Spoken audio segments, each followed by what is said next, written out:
शकता मित्रांनो, केवढी पेडगाव मैदानात मी आलेलो आहे. केवढी गर्दी आहे तुम्ही पाहू शकता. खूप गर्दी. आत्ता तर कमीच आहे, नंतर दुपारनंतर तर खूपच गर्दी होईल फायनलसाठी. संध्याकाळी मित्रांनो खूपच गर्दी होईल. मी तुम्हाला फायनल पण फेरा दाखवणारच आहे. पाहू शकता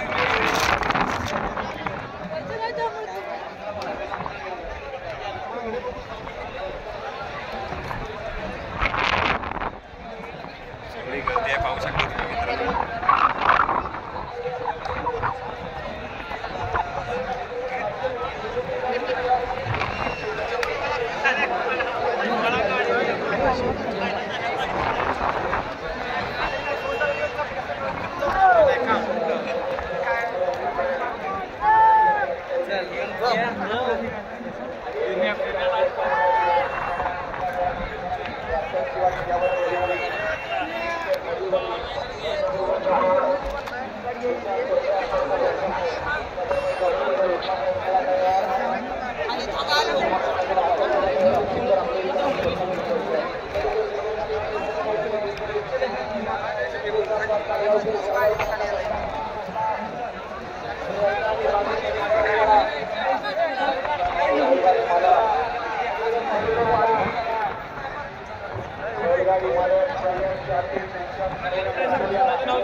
गर्दी